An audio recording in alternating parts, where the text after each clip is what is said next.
Hey guys, good evening. This is Bob over at CTCS. Again with another quick video. I'm going to try and make this one short and sweet. I don't like the 20 and 30-minute videos, so I'm going to do my best to keep this short and sweet. I was asked to do a safety training on CSA scores by one of our members in Shaggy's training and consulting group, so that's what I'm going to be doing. I have pulled up a carrier, and just so you get an idea here, the reason I'm pulling up this particular carrier is he had some out of service issues. As you can see, when I highlight this up here, 40% out of service rate, double the national average. And we want to make sure that when we're addressing these categories, you guys understand what each one applies to and what a conditional category is. Because I've had a lot of questions with, hey, Bob, what puts you in a conditional status? How do you get conditional? How do you get out of conditional if you're put into conditional? Well, before I get to these categories, I'm going to talk about conditional status. There is no direct way to figure out if you're going to be in conditional status or not. The FMCSA doesn't say if you reach 100 points on your CSA level or if you're double national average on a category that you're automatically in conditional. What they do say is they say that there is a different types of violations than repetitive violations, and the way that they monitor these things is the number of safety violations, severity of safety violations. If the crash occurred, certain events weigh more than others, meaning the newer events will weigh more than others. The numbers of trucks or assets in your company, in your authority. Acute and critical violations always play a major part when they start to look at the safety and on-the-road performance of a company. What is an acute or critical violation? They do have a definition right here, and it tells you.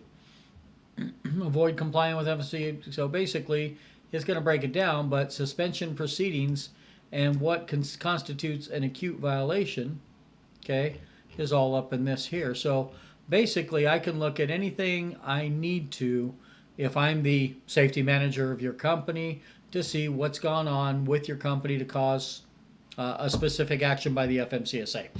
But let's talk about this for a minute.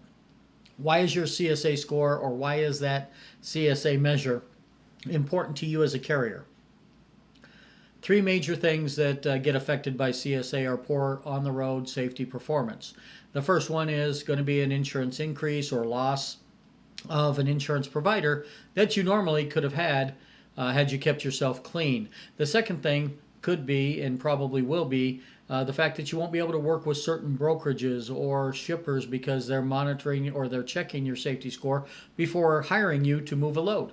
Okay, if you lose a freight lane, does that affect your business? Absolutely. And then lastly, but not least, is the action of the FMCSA. As you see here, they are watching and identifying drivers or companies that they figure to be hazardous to the safety of the public.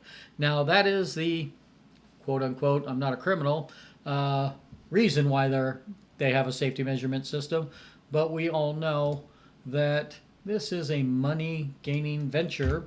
And let's see if it's come back up. Their site did go down here a minute ago, and I couldn't pull this, but I can just tell you straight away that there's plenty of money that goes to this category, civil penalties. And when we click here to see closed cases, still have an error. So they've pulled it down. Maybe they're updating that right now, but I can tell you since 2013, we have averaged, it was up until last year, we'd averaged almost 35 million a year in civil penalties. 78 to 85% of those are carrier related, meaning you trucking companies that are running down the road are the ones paying out the bill. Brokers and freight forwarders, very little civil penalties in relation to carriers. So you need to understand that not only can you be fined and cited while you're out there going through your inspections or be pulled over for different things like speeding, but they're watching the 7 basics categories. So I'm going to deal with those 7 basics right here. And I'm going to try and make it so you can see them all just above my head. And what you're going to find out is, let me see if I can get it to show, and that I can see it too, so I know we're all seeing it. What you're going to find out here is that there are 5 of them that apply to most every carrier that is interstate authority, and this is what they're going to watch. The 5 that apply always are going to be unsafe driving, hours of service, vehicle maintenance, controlled substances, and driver fitness. The 2 that are sometimes, okay, If you're a hazmat carrier, it will always apply to you. They'll watch this category also. But if you're in a crash, it only happens when we're in a crash. So the things that apply to driver fitness, as an example, are most of these things. It's going to be unsafe driving, obviously, if driver's in a crash. If he doesn't keep his logs straight, okay? If he fails a drug test, or we have something going on where he's pulled over and we find meth in his truck, which amazingly happens more often than probably anybody wants to admit.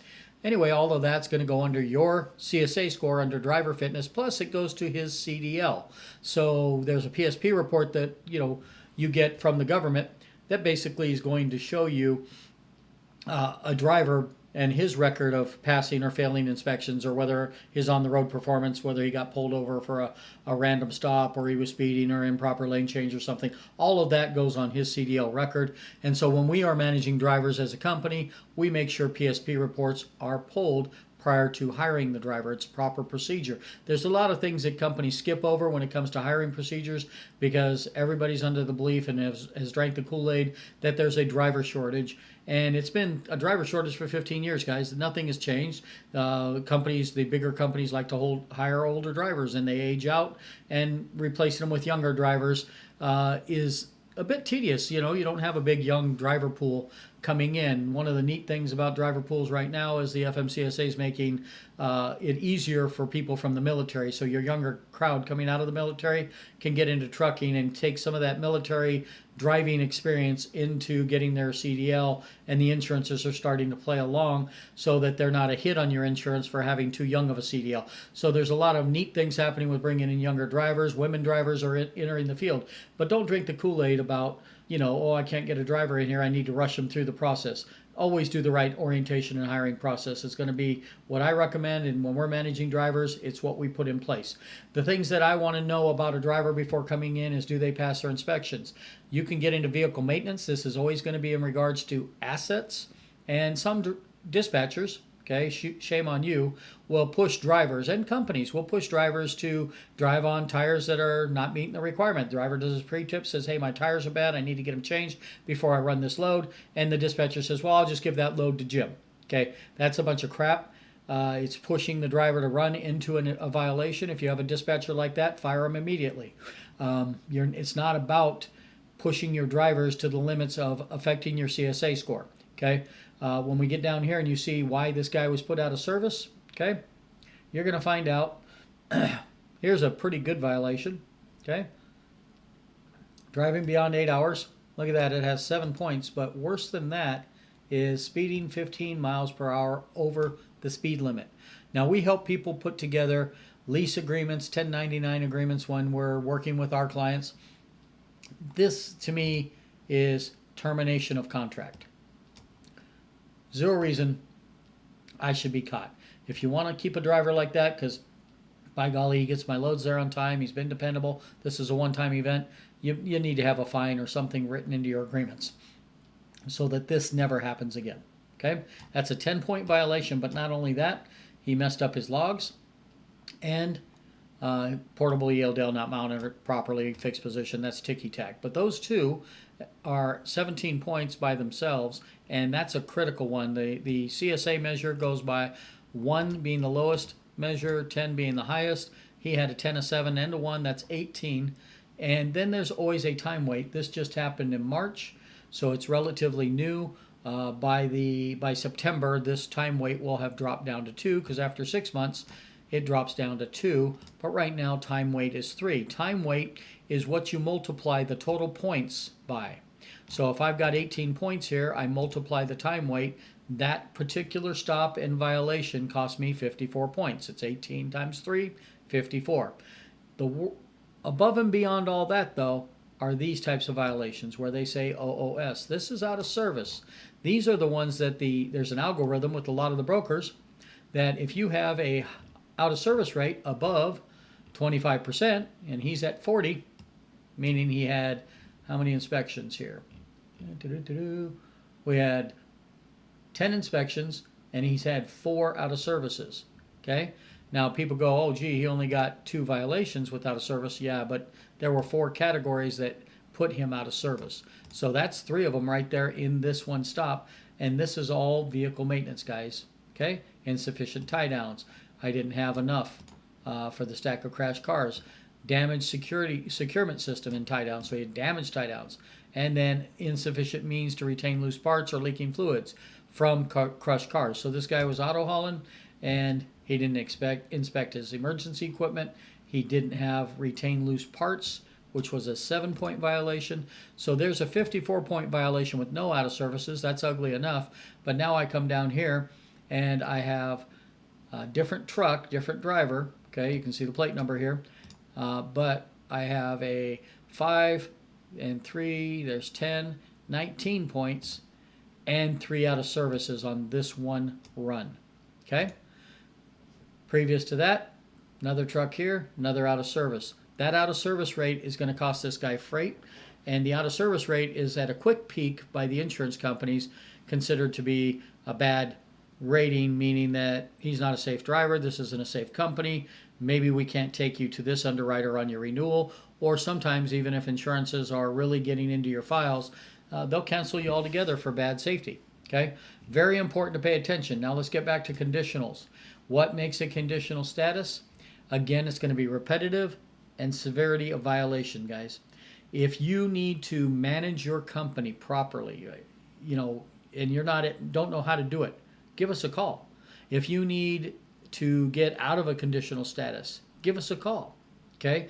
If you want to learn about not just safety, but trucking in general, what's the right things to purchase, or what's the right factoring company to use and why, or what is the right insurance company, or what insurance coverages should I have and why, or how do I start my authority, or how do I get the best fuel pricing out there. We're a safety company, but we're part of a larger network here. We deal with Shaggy's Consulting and Training. He is one of the best, if not the best trainers, very well-rounded, been doing this well over 20 years. He's had his own truck and started out that way, built out a trucking company of over 27 trucks, I believe, by his count, did things wrong, and then found out how to do things right.